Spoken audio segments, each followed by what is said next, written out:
Greetings, humanity!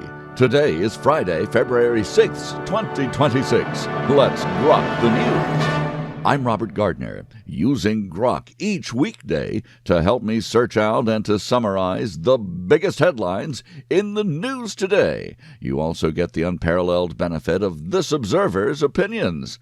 We review a roundup of the most critical reports in the world. We'll see reports from Islamabad, from Muscat, from Milan, from Washington, D.C., from Tokyo, and Greenland. All of these stories and more coming up, but first, the most important news in the world today, right after this. M.S. Gardner, my beautiful, brilliant wife, thanks to your votes, was honored to be a finalist in the Best Author for the 2026 Best of Baldwin competition.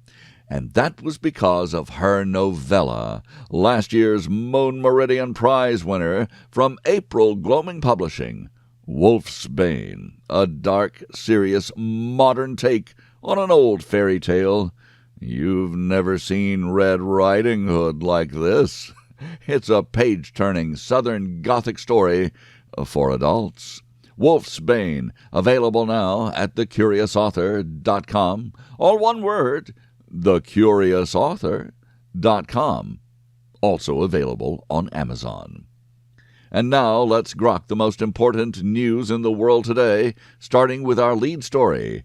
Dateline, Islamabad, Pakistan. A devastating suicide bombing struck the Qajidatul Kubra mosque in Pakistan's capital during crowded Friday prayers, killing at least 31 people and wounding more than 150 others. The attacker detonated explosives inside the Shia place of worship in the G7 sector, causing widespread carnage and collapsing parts of the building. Rescue teams worked for hours to pull survivors from the rubble, while hospitals struggled to treat the severely injured. Pakistani officials condemned the attack as a part of sectarian terrorism. That means one group of Islamic fanatics against another, and vowed a swift investigation. No group has yet claimed responsibility, but the assault fits a long pattern of violence targeting Shia communities by Sunni extremist organizations, and vice versa. Security has been heightened across Islamabad and other major cities as authorities fear reprisals or follow-up attacks. The incident has drawn strong international condemnation and has renewed calls for stronger counterterrorism cooperation in the region. This year marks one of the deadliest single attacks on a religious site in Pakistan's capital in recent years. And now we grok the headlines from around the globe. Dateline Muscat. High-stakes indirect nuclear negotiations between the United States and Iran began in Oman today, mediated through Omani officials. The talks aim to address Tehran's nuclear program, ballistic missiles, and regional tensions amid fears of direct conflict. Iran urged mutual respect, while U.S. officials emphasized preventing Iran from acquiring nuclear weapons. The second round of negotiations concluded without any major breakthroughs, leaving the path forward uncertain. Meanwhile, this observer wonders who, if anyone, is considering the persecuted people of Persia, dead in the tens of thousands on Iran's streets, hoping for the promised help for U.S. liberation. Dateline Moscow, Russia. Lieutenant General Vladimir Alexiev, deputy head of Russia's GRU military intelligence, was severely wounded after being shot multiple times in an apparent assassination attempt in a Moscow residential area. This attack is the latest in a series of violent incidents targeting senior Russian security officials. Smell that? It smells like globalist intelligence community work. Dateline Milan, Cortina, Italy. The 2026 Winter Olympics officially opened in Milan Cortina today with a ceremony featuring over 3,500 athletes from more than 90 nations. Competition begins with curling, while organizers highlight sustainability efforts. Oh my goodness. Amid some controversy over venue preparations and security, the usual griping about the usual things, they should really be more concerned with threats of Islamic terrorism. Seriously. Dateline, Washington, D.C. President Trump has launched the Trump RX platform, a new platform designed to connect Americans directly with lower-priced prescription drugs. The initiative is part of a broader push to reduce healthcare costs for consumers. Well, we hope this is good news, especially for the working poor who already are penalized because they can't afford Obamacare, but can't buy other insurance either. What a crooked racket Washington has cooked up for the medical insurance industry. Maybe Trump RX, actually being named after the president officially, will turn out to be a better deal and some relief. Dateline, Washington, D.C. Fallout from the latest Jeffrey Epstein files continued, with Hillary Clinton pressing for public hearings into related matters, not her own, and new documents revealing ties to international figures. Online anti-Semitic conspiracy theories surged in response to the disclosures. Hillary always goes on the offense and doubles down when in trouble. She is reported to have promised to take the rest of the establishment down with her. This observer says, let the chips fall where they may. Dateline, Washington, D.C. The Trump administration announced plans to break China's dominance over critical minerals through expanded domestic production, international partnerships, and strategic investments aimed at securing supply chains for technology and defense. It will take time to reverse treacherous Western neglect for decades of China's stranglehold on strategic resources. Dateline, the Eastern Pacific Ocean. U.S. military forces destroyed an alleged drug trafficking vessel in the Eastern Pacific, killing 2 individuals on board.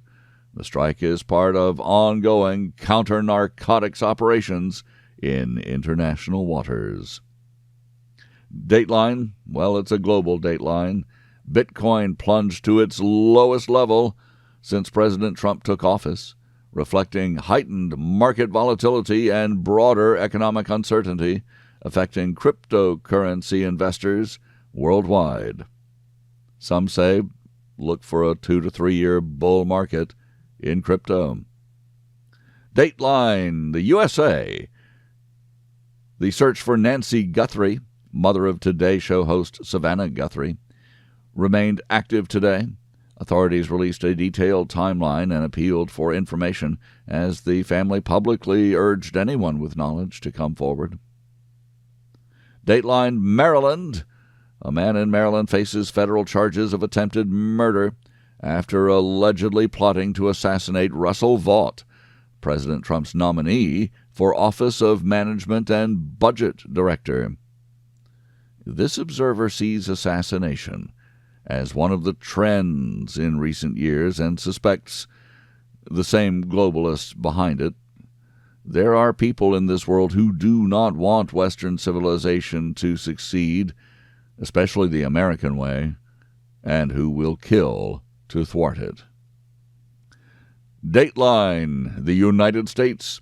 Conservative author Peter Schweitzer has described illegal immigration as a weaponized threat to America's future and calls for the United States to close Mexican consulates, allegedly fueling the anti-ICE protests.